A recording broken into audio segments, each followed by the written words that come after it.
Hello, friends, and welcome to the Coolest Filmmakers Podcast, the show by amateurs for amateurs, spreading the good word of stumbling, bumbling, making mistakes, and not knowing what you're doing until you're suddenly doing it right. Thank you so very, very, very much for coming here. We're happy to have you.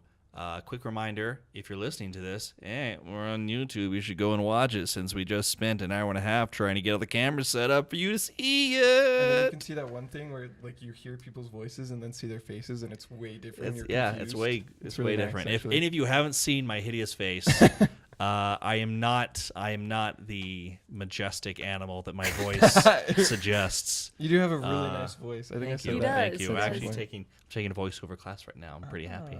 Okay. Anyway, let's get into it. I am, of course, your host, Weston Gross. Thank you.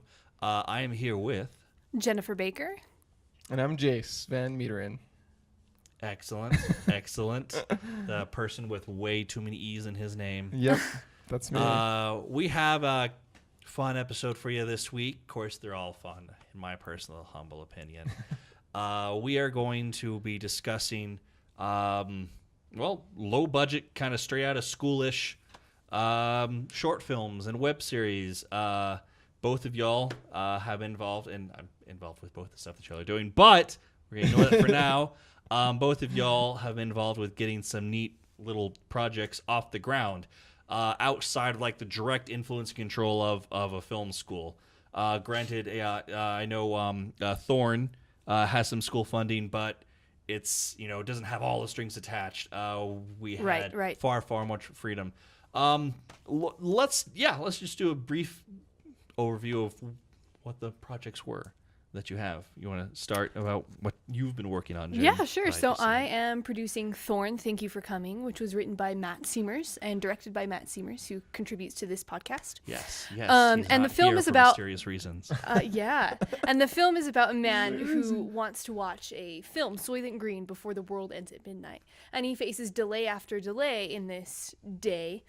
And he comes to realize that it's the people in his life that are the most important, as opposed to the movie that he so desperately wanted to watch. Awesome. And Jase, you want to talk about what you've been doing? Is it what we're currently doing? Yes. I mean, you could talk about it as a whole because you already have that, the first one. Yeah. But so we've been doing a little kind of anthology zombie series called After Us, which is just it takes place in this world where a cure for zombies has been found. Zombie cure. And so that's kind of the direction we're going to explore, and then we're doing it from different perspectives. Like I said, it's an anthology, so there's a bunch of different characters, a bunch of different people, and every script is kind of connected but not connected. So it's been really cool to work on. Excellent. I think one of the biggest issues that making an indie film that we all run into is like the very, very first thing that you got to start thinking about is money.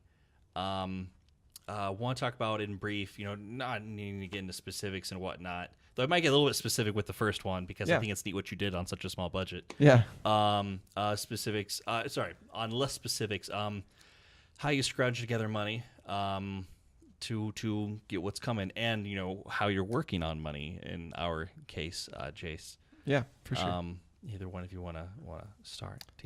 Yeah, I think it is important to know that we've done one already. Mm-hmm. So, and we did that one for around $500, which is excruciatingly and terribly low. Like that light just almost was. Just off camera. Just off camera. Nobody pay attention to the flickering light. Where it's like very low for a post-apocalyptic movie. There's so much art and production design involved. Which, I know having having personally scrounged together a dead deer personally that I had to lug around. That was I know really what it's amazing. like. Yeah. Weston drove on the highway, hit the deer himself, and took it to Throw it in the set. back. No, I like Found showed one, up on set guys. that day, not expecting a real dead deer. but, Really? like, no, I didn't know. And then I just remember that Abby had said, "Oh, we have it taken care of," because I was gonna get like a fur or something from my dad. He's like a big hunter, So I was gonna steal a fur from him, and I just remember Abby saying, "Oh no, we got it covered," and I was like, "Okay." And then I showed up, and there was an actual There's this dead deer. giant, disgusting, stinking carcass that was like 2 weeks old. Wow. But it looked good. Yeah, no, that was incredible.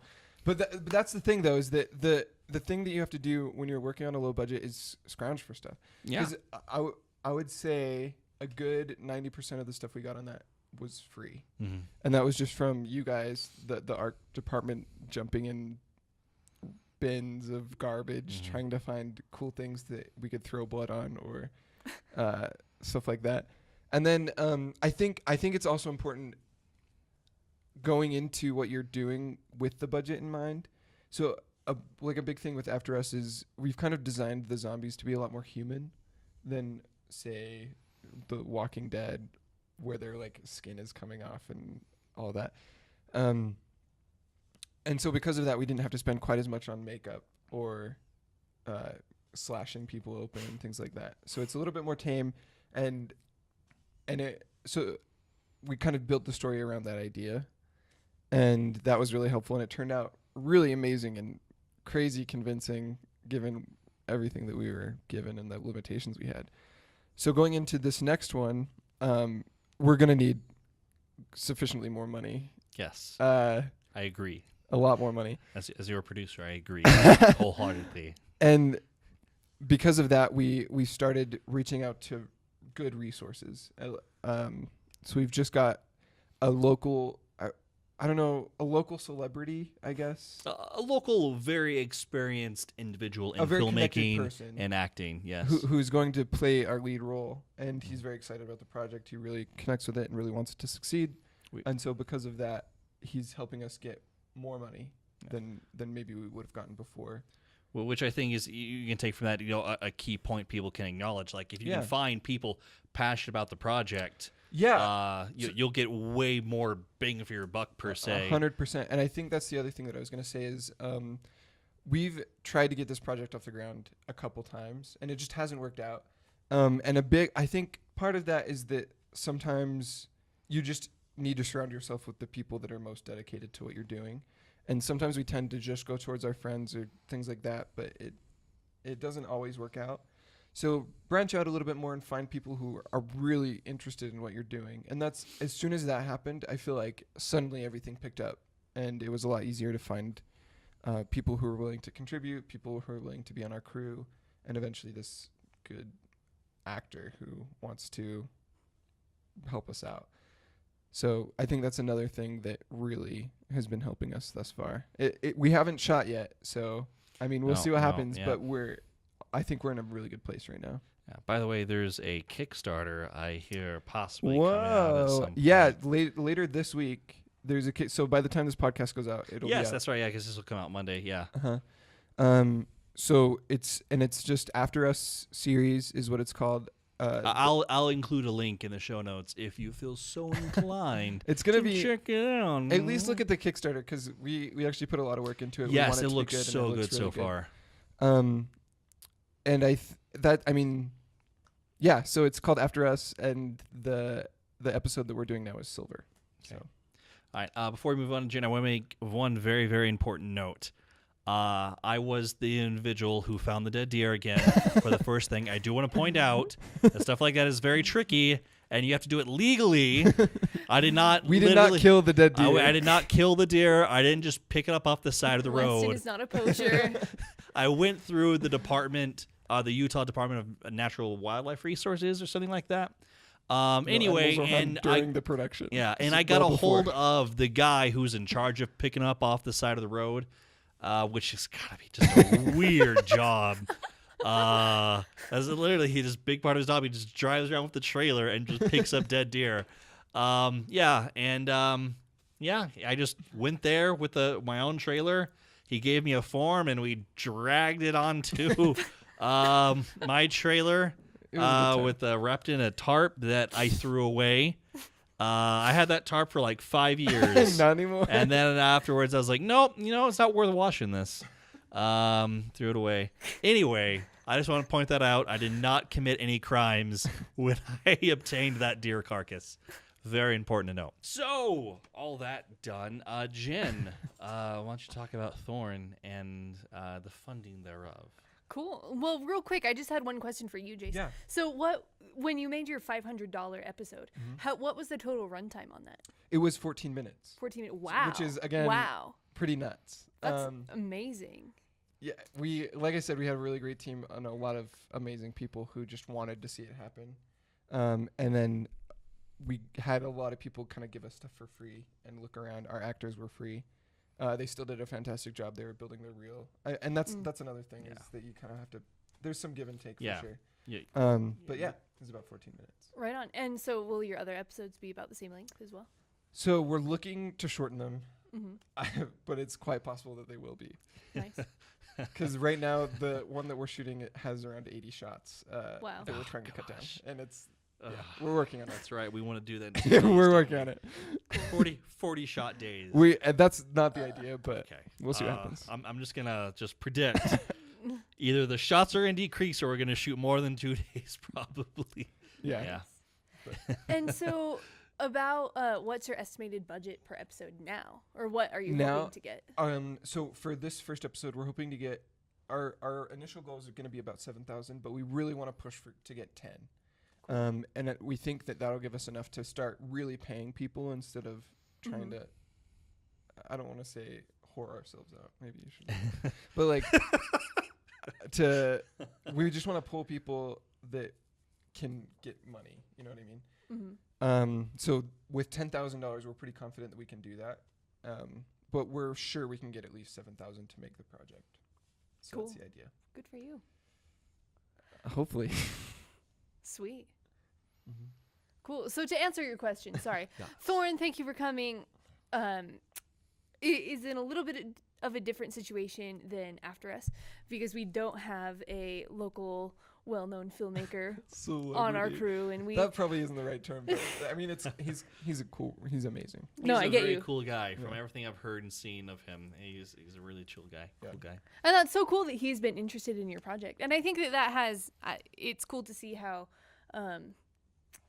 much of a community that film can create, like in this situation where it's you didn't even pay your actors, where it's just so much of a setting where people care and they want to contribute just because they love the art and they love the story that you're telling to tell. That's true. The community is like huge. Right. That's awesome. So what are you guys doing with Thorn then? Right. So back to my fundraising spiel. So we got some money from BYU, which was a great resource. And then we also did those good old classic film school fundraisers where you do a t-shirt fundraiser. We did a couple restaurant fundraisers as well with Chipotle and with Panda Express. And I would highly recommend doing successful, that. Those I actually haven't gotten the final number for the Panda Express one, but the Chipotle number was way more than expected. I want to plug Chipotle. First of all, go to Chipotle. Chipotle is great. Go and eat there just because they're fantastic people. Yeah. But apparently with their fundraising stuff, they are, if you go there and make a deal with them during it for a certain time period, they'll give you 50% of the proceeds of the people that go there and ask, to be a part of the fundraising and whatnot, which is a high number. Right. And people are so much more willing to go and, eat food than, go and watch your just give you money goofy video and throw $5 your way. Not that ours is goofy. Ours is awesome. No, that makes sense. Anyway, sorry, carry on. No, yeah, Chipotle was great, and I really appreciate how giving and kind that they were to do that and to offer it to lots of different individuals. Not that we were the only people. No. That's from what I understand. That's their basic policy. Yeah. So you should be able to, other filmmakers, you should be able to go to Chipotle and talk to them about that. Right. Also, their food is delicious. It is. So, and those were our three main sources. Four, because we did the 3 fundraisers and then BYU. Matt contributed a lot as well. And that's how we pulled together our money. Our final budget for Thorn was about $6,500. And we've been keeping to that very, very well. And it's been going a lot better than I expected. And I'm excited to see the final product. It was fun watching Tap over the course of the last 3 days as we were filming and just seeing the work that everyone had put into it pay off. Excellent. Something that I want to ask about, it's, I guess, a reoccurring theme on the podcast I like to ask people about. Want to talk about your experiences when you're working with, unpaid student or recently out of school student sort of crew, and the challenges and benefits thereof. Yeah. Do you want to go? Sure. So, like we were talking about before, I've really found that it has a good sense of community. That, we're not getting paid to do this. We're doing this because we want to do it and because we love it. And on Thorn, I feel like I definitely felt that, especially on set, where I was sitting there and I realized, oh, I'm surrounded by such good friends, and I'm so grateful for the people that I'm working with and the people that I'm collaborating with. I think one of the challenges to that might be that you're at the mercy of other people's schedules. And people, when they're not getting paid and they're students, they have to juggle school commitments, they have to juggle other work commitments, and you're the fun thing they do when they don't have anything else to do kind of thing. And so it's kind of hard to try to act like you're someone's boss when you're not really paying them or doing them much good financially, but they're still responsible to you. And so it's kind of hard to deal with their schedules because we had multiple conflicts on our project. I'll say. You will say. Chase. Yeah. I think the community, I think, is a really big part. And to get people excited is what you have to do, right? So I remember with the first script that I had, I just wandered around the program, wandered around campus, reading the script to people and hoping that people would like it. And some of them did, which was really nice. Matt actually helped produce that first one, along with another student, Celine Anderson, who I think's been on here before. Maybe not. I can't remember. But they did an amazing job of getting other people excited about it too, and that helped us to make it for such a low budget and such an expansive film that was really hard to make. But I think it is really hard, especially because even me, I work as a freelance filmmaker, so I'm constantly looking for jobs, and you never know when those are going to fall in your lap. And so it's so hard to turn those down, because first of all, the community sometimes doesn't call you back, right, when you turn something down. And so yeah, it's just a really hard situation to be in, where you want this thing to happen, but you also need money and stuff like that. And that is why on this next one, we are trying to get just enough to really pay people so that they can be, because I think that it does help with commitment. And as student filmmakers, they're not used to being paid. So it builds a lot of morale, and this sucks, but you can kind of pay them a little bit less because it is them starting out and getting experience and things like that. So it kind of sucks that you do have to go to a little bit lower, but I mean, the quality of work is going to be a little bit lower. Yeah, you are working with people still in school, people right. who don't have a lot of experience. And so because of that, just giving them a little bit of money, $100 a day, is huge. And then it builds a lot of morale. And I think it helps you to feel better about bossing them around. And I think it also helps you feel better about them missing out on possible other things. And so that's a big thing. I think a big challenge in it is that like I said, there's just a lack of experience. Because I've worked on a few commercials and things like that, and it's interesting looking at that crew and then coming back and seeing how student crews function. And there is a difference. And those are the sacrifices you have to make for making a low budget thing. So I think it's just about getting people excited, and once they're excited, they'll do their best regardless of how much experience they might have. All right. Well, we need to start wrapping things up. Let's do what we always like to end with. Do y'all have awkward stories? Particularly, it's extra special if you happen to have awkward stories from your most recent productions that you would like to share with us. One awkward story. Okay, I feel bad because I feel like whenever people ask me for awkward stories, I can never tell them a good, enthralling story. But one that comes to mind is I was interviewing in December for an internship in Los Angeles. And I really wanted it so bad. I really want to do a creative development internship and just do script coverage and be able to just look at things that people write and how things get made. And I was so excited for this interview and so nervous. And when I get nervous, I just can't really think clearly about what to say, you know, or like Exactly intelligent what you mean. things to say. And so they start asking me, and I got an interview with them, and they said, okay, so what are your favorite movies? Tell us about your favorite directors, favorite these things. And you have to understand, I'm a big Star Trek fan. And literally the only thing I could think of saying for any question that they asked was Star Trek related. just because it was what I was falling back on mentally, because it's like, okay, what's a comfort thing? Star Trek comfort thing. And then so literally, and this was with Disney, so like everything that I was talking to them about was Star Trek related. So what are your favorite movies? I like Star Trek 2009. Well, what's the last movie that you saw in theaters? Star Trek Beyond. Who's your favorite director? J.J. Abrams.